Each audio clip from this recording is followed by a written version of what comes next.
அவர் இன்னொரு கேள்வி வச்சிருந்தார் திரு அர்ஜுனமூர்த்தி அவர்கள். ஆர்எஸ்எஸ்க்கு தமிழ்நாடு ஒரு பெரிய ஒரு நெருக்கடியான இடமா இருக்குது. அவங்களால தேர்தல் வெற்றியை பெறவே முடியல. அப்புறம் கொள்கை எதிரி திமுகங்கிறதுனால, திராவிடம்ங்கிறதுனால அவங்க இங்கே இந்த தேர்தலுக்காக சிபிஆரை களம் இருக்கிறாங்கிறார். இன்றைக்கி ஆர்எஸ்எஸோட இயக்கம் பார்த்திங்கன்னா தமிழ்நாட்டில் தான் ரொம்ப வலிமையாக இருக்குது. அதாவது அரசியல் ரீதியாக அணுகுமுறை வித்தியாசம் இருக்கிறதுனால கொஞ்சம் சிரமப்படலாம். ஆனால் இயக்கமாக பார்த்திங்கன்னா இது வெரி சாலிட் இன் தமிழ்நாடு. கிட்டத்தட்ட 76,000 சேவகம் பண்ணக்கூடிய பீப்புள் வந்து தொடர்ந்து தமிழ்நாடு முழுக்க தன்னோட சேவையை தொடர்ந்து செஞ்சுக்கிட்டு இருக்காங்க. கிளஸ்டர் வந்து 3000 கிளஸ்டர் ஆஃப் பீப்புள் இருக்காங்க. அவங்க எல்லாமே அவங்கள பொறுத்த வரைக்கும் இயக்க உணர்வில் இன்றைக்கி நேற்று கூட அவங்க பாரத பிரதமரே சொன்னார், வேர்ல்டில் நம்பர் 1 என்ஜிஓவாக இருக்கதே வந்து இன்றைக்கி ஆர்எஸ்எஸ்ங்கிறது தான் சொல்லியிருக்காரு. தமிழ்நாட்டில் நீங்கள் வந்து இப்போ கோயம்புத்தூர் டிஸ்ட்ரிக்ட் அந்த சைடில் சிவகங்கை டிஸ்ட்ரிக்ட்டு, சென்னை, காஞ்சிபுரம், இந்த மாதிரி டீப் கன்னியாகுமரி இங்கெல்லாம் போனீங்கன்னா அவங்களோட வலிமையான ஈடுபாடு வித் மக்கள் சேவையில் வந்து ரொம்ப ஸ்ட்ராங்காக இருக்குது. அரசியல் ரீதியாக அதுக்கு தான் ராஜீவ் தம்பிக்கு சொல்ல விரும்புகிறேன். ஆர்எஸ்எஸ் வந்து அரசியலில் அதிகமாக முன்னெடுக்கிறதே இல்லை.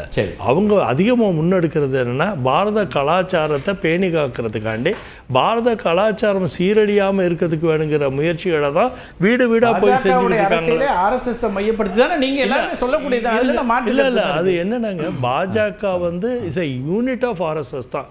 விஹெச்பி இருக்க மாதிரி, இந்து முன்னணி இருக்கிறது மாதிரி, இந்த unit of political movement, politics பண்ணுறதுக்காண்டி ஒரு யூனிட்டாக இருக்கிறதா. ஆனால் கலாச்சாரத்தை பேணி காக்கிறதா அவங்களோட டாப் கோர் ப்ரையாரிட்டியை ஒழிய அரசியல் வெற்றிக்காண்டி அவங்க முயற்சி பண்ணுறதில்ல. அரசியலுக்கு அவங்களோட அந்த கலாச்சார உணர்வுகளை கொண்டாந்து பிரதிபலிக்கிறதுக்கு தான் பாரதிய ஜனதா கட்சிக்கு ஒரு மிரர் இம்பாக்ட் தான் கொடுப்பாங்களே ஒழிய ஃபோர்ஸ் ஆஃப் டிரைவிங் இம்பாக்ட் கொடுக்குறது. இப்படி பாருங்களேன், ஒரு பார்வை இருக்கு ராஜீவ்காந்தி உங்கள்கிட்ட வரேன் நான். இது ஆர்எஸ்எஸ்னுடைய நூற்றாண்டு, கிட்டத்தட்ட அதே விதமாக திராவிட இயக்கத்தினுடைய நூற்றாண்டு. ஐடியாலஜிக்கலாக ஒரு பெரிய வார் இங்கே நடக்குது. வார் இந்த சென்ஸ் நான் இந்த மீனிங்லேயே சொல்கிறேன். ஒரு பாகுபலி போட்டி நடக்குது அப்படின்னா அந்த இடத்துல இருந்து ஆர்எஸ்எஸ் மூவ் பண்ணுது. இன்னும் வந்து அது ஒரு பெரிய இங்கே சேலஞ்சிங் ஸ்பேஸாக இருக்குங்க. கரெக்ட். அதாவது நீங்கள் தமிழ்நாடு எப்படி பார்க்கணும்னா, திமுகவிலேருந்து பார்த்தா திமுகவை வந்து அவங்கள ஹீரோவாகவும் பாஜக வந்து வில்லனாகவும் பார்க்கக்கூடிய பார்வை இருக்கும். பாஜகவிலேருந்து நாங்கள் பார்க்கும்போது என்ன பண்ணோம், நாங்கள் எங்களை ஹீரோவாகவும் திமுக வில்லனாகவும் பார்ப்போம். ஆனால் இது ஒரு சரியான போட்டி களம் தான், அதில் ஒன்றும் மாற்றுக்கிறதே இல்லை. ஏன்னா ரெண்டு பேரும் we are ideologically very different. நாங்கள் ரெண்டு தேர்தல் வெற்றியா இது வரைக்கும் எங்கள் பக்கம் தான் இருக்குது, அதை உடைக்க தான் அந்த மூங்கிற தப்பு இல்லையே. பட் ஒரு காலத்தில் காங்கிரஸோட தொடர் வெற்றி தவறுன்னே சொல்லலை, அதுதான் வியூகமாங்கிறது மட்டும் தான் எங்கள் பேச்சு. கண்டிப்பாக நான் சொல்ல வரேன், அதில் பாயிண்ட் நீங்கள் சொன்னது கரெக்டான பாயிண்ட். அதாவது காங்கிரஸ் ஒரு காலம் ரொம்ப கன்சாலிடேட் ஆகி ஸ்ட்ராங்காக தமிழ்நாட்டில் இருக்கும்போது திக வந்து இதே மாதிரி ஆர்எஸ்எஸ் மாதிரி ஒரு இயக்க உணர்வில் வந்தவங்க அந்த இயக்கத்தோடே போனால் ஓட்டு வராது, ராமர் சிலையை செருப்பால் அடித்தா அவன் ஓட்டு போடுவாங்கிற பயத்தில் தான் இவங்க அதுலேருந்து பிரிஞ்சு போய் சேட்டலைட் மாதிரி பிரிஞ்சு போய் திமுகன்னு ஒரு கட்சியை ஆரம்பித்து இதே அவங்களும் ஆர்எஸ்எஸ் மாதிரி ஒரு பின்புலத்தோட நாலேஜில் தான் நிறைய விஷயத்தை செஞ்சுருக்காங்க. ஆர்எஸ்எஸ் மாதிரி ஒரு இயக்கத்துக்கு ஒரு மாற்று இயக்கமாக உண்டு பண்ணால் நமக்கு அதிகப்படியான பெருமையும் சூழ்நிலை லாபமும் கிடைக்குங்கிற முயற்சியை தான் திமுக செஞ்சது. என்னை பொறுத்த வரைக்கும் திமுக இன்ன வரைக்கும் ஆர்எஸ்எஸ் பார்த்து தான் நிறைய விஷயம் செய்கிறாங்கிறது எனக்கு தெரியும். ஆனால் என்னன்னா இவங்க அடிக்கிற கலர் வேற, நாங்கள் அடிக்கிற கலர் வேறையா இருக்க ஒழிய மற்றபடி இயக்க உணர்வும் செயல்பாடும் நீங்கள் ரொம்ப க்ளோஸாக மானிட்டர் பண்ணி பாருங்க. ரெண்டு பேரும் ஆர்எஸ்எஸ் தொடங்கப்பட்டது 1925 இல்லையா?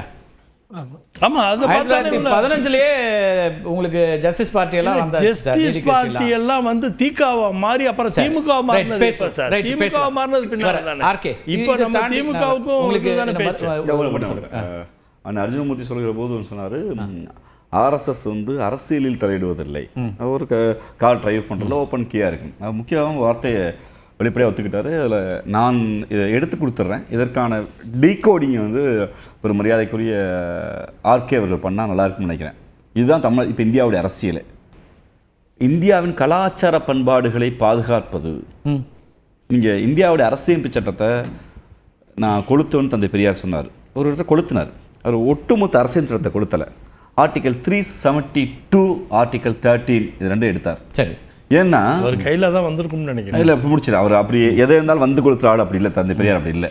என்ன சொன்னார்னா, பழமைவாதமான சட்டங்களை இதுவரை பாராளுமன்றம் சட்டம் ஏற்றி தடுக்காத வரை பழைய சட்டங்கள் நடைமுறைகள் இங்கு அப்படியே இருக்கும் என்று சொல்லும்போது தந்தை பெரியார் கேட்டார், சாதி இல்லைன்னு சட்டம் போடாத வரை இங்கே சாதி இருக்கும், சாதி இருந்தால் தீண்டாமல் இருக்கும், தீண்டாமல் இருந்தால் இன்பேலன்ஸ்டு சமூகம் இருக்கும், இந்த சமூகம் அப்ப சமூகத்தை இன்பேலன்ஸ் வச்சுக்கிறதுக்கு இந்த அரசியல் சட்டம் ஒரு வழியா இருக்குன்னு சொல்லி கொடுத்தினாரு. அதான் சொல்றாரு பாரத கலாச்சாரம் என்று எந்த கலாச்சாரத்தை அரசு சொல்லுது. நான் கோயில்ல கிடா வெட்டுறேன், நான் முடிச்சறேன். தீண்டாமை ஒழிச்சிட்டாங்களா? நான் கேக்குறேன். அத சொல்றேன். தீண்டாமை ஒழிஞ்சு போச்சா இப்போ தமிழ்நாட்டுல? எவ்வளவு ஜாதி வன்கொடுமைகள் நடந்துகிட்டு இருக்குன்னு ஒவ்வொரு நாள் நாங்க பேப்பர்ல படிச்சோம். ஒவ்வொரு நாள் நீங்க இன்னும் உங்க கொள்கை வெற்றி அடையல சார். உங்க கொள்கை வெற்றி அடைஞ்சிருக்கணும்ல 60 ஆண்டுல.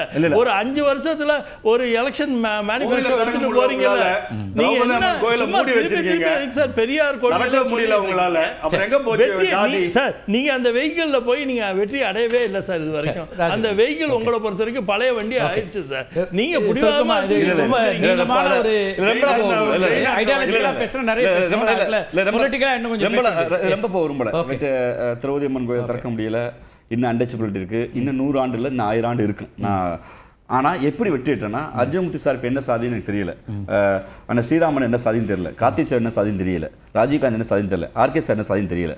பார்க்குற யாருக்கும் உங்க சாதியின் சாதி தெரியாது. ஒருவேளை கார்த்திக் செல்வன் பின்னாடி ஏதோ ஒரு சாதி போட்டுருந்தா தெரிஞ்சிருக்கும். இந்த வெற்றியை நாங்கள் அடைஞ்சிருக்கோம். ஆனால் இது முழு வெற்றி இல்லை. எங்கள் தலைவர் சொல்லுவார், எங்களுடைய முதலமைச்சர் சொல்லுவார், 2000 ஆண்டுகால சாதி அழுக்கை 150 ஆண்டுகால திராவிட இயக்கம் மனநிலை மாற்றத்தை கொஞ்சம் கொஞ்சமாய் கொண்டு வந்திருக்கிறது. அவ்வளவுதான். இது இன்னும் 1000 ஆண்டுகள் ஆகலாம், 2000 ஆண்டுகள்லாம். அதை நாங்கள் ஒரு பிரச்சார இயக்கமா எடுத்திருக்கோம். அவர் சொன்ன இந்த கலாச்சார பண்பாடு இந்தியாவில் என் கலாச்சாரத்தை பாதுகாக்க பின்பற்றாத, என் உணவை சாப்பிடாத, ஆடு சாப்பிடுறான், மாடு சாப்பிடுறான்,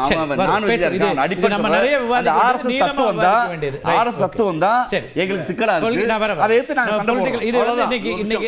ரொம்ப சுருக்கமா சொல்லுங்க. ஜாதியை ஒழிக்க பாரதி பாடாத பாட்டை வேற யாரும் பாடில்ல. அவர் எப்ப வந்தாருன்னு நாட்டுக்கு தெரியும். அவர் 1900 புலவர்கள் பாடுவார்கள் இருப்பாங்க. புலவர்கள் பாடுவார்கள். யார் யாரெல்லாம் கோவில் ஆலயங்கள் பாடுவார்கள். வெறும் ரீலை சுத்தியே பாடுவார்கள். நீங்க சொல்றது என்ன, பாரதி பாடியும் இத ஒழியலையா அப்படின்ற கேள்வி வந்து பாரதி பாட்டு யாரும் எடுத்துக்கலையா, உருப்படியா எடுத்துக்கலையா, யாரும் கவனிக்கலையா அப்படின்னு. அதாவது ஒரு திராவிட இந்த பிம்பம் இருக்கு பாத்தீங்களா, அது ஒண்ணும் பண்ணலன்றதா என் பாயிண்ட். நீங்களும் வலு சேர்க்கிறீங்க. கரெக்ட். ஆர்கே இல்ல, அடுத்து இந்தியா கூட்டணி இதை எப்படி அணுகணும்னு நீங்க பாக்குறீங்க? இப்ப இந்த விஷயம் மீனிங்லெஸ் சிம்பாலிசம் தான். அதாவது ஏதாச்சும் ஒரு கருத்து நான் கேட்கறது சிபிஆரை ஆதரிக்கிறது, ஏன்னா அறிவிச்சுட்டாங்க ஆதரவு கேட்கறாங்க அப்படின்னா ஆதரிக்கிறது எலெக்ஷன்ல கண்டெஸ்ட் பண்ண வேணாம்னு முடிவு எடுப்பாங்களா, எடுக்கணுமா, அல்லது என்ன இந்தியா கூட்டணி என்ன பண்ணுவாங்கன்னு பாக்குறீங்க? இல்ல, இது வந்து என்னை பொறுத்தவரை மீனிங்லெஸ் சிம்பாலிசம். அதாவது ஒரு சப்ஸ்டாண்டிவ் மேட்டர், தமிழ்நாட்டுக்கான ஒரு சப்ஸ்டாண்டிவ் மேட்டர், நீட் எடுத்துங்க, சமகர சிக்ஷா அபியான் எடுத்துங்க, இது ஏதோ ஒரு விஷயத்துல வந்து சரி நீட்ல வேண்டாம்ப்பா, தமிழ்நாடு ஃபெடரல் ஸ்ட்ரக்சரா நீங்க வேண்டாம்னு சொல்றீங்களா, சரி எடுத்துக்கங்க, ஒன்றும் பிரச்சனை கிடையாது, சமகர சிக்ஷா அபியானா 2000 கோடி தானே நான் கொடுத்துட்டு போறோம், எங்களுக்கு என்னங்க 50 லட்சம் கோடியில வந்து இருக்கிற பட்ஜெட்ல வந்து 2000 கோடி ஒண்ணுமே கிடையாது, வச்சுட்டு போங்க. இந்த மாதிரி இருக்கின்ற ஒரு காவேரி தண்ணி பிரச்சனையா நீங்க காங்கிரஸோட பேசி உங்களால் முடிக்க முடியாதுல்ல, நாங்க முடிச்சு தரோம் அப்படின்னு சொல்லிட்டு நீங்க முன்னாடி நில்லுங்க. இந்த மாதிரி பிரச்சனைகள்ல நீங்க முன்னாடி வந்தா தமிழன் வந்து ஓஹோன்னு வந்து உங்களுக்கு வாக்களிப்பான். இந்த பிரச்சனையே தேவையில்லைங்கிற நீங்க வந்து இது ஒண்ணு. ரெண்டாவதாக நரேந்திர மோடியினுடைய பாஜக எப்பவுமே ஒரு கான்ஃபரன்டேஷனல் ஸ்டாண்ட்ல தான் எடுத்துட்டு போகும். என்ன அடிப்படை இது நீங்க கலாம் விஷயத்துல நாம் பேசிக்கொண்டிருந்தோம்.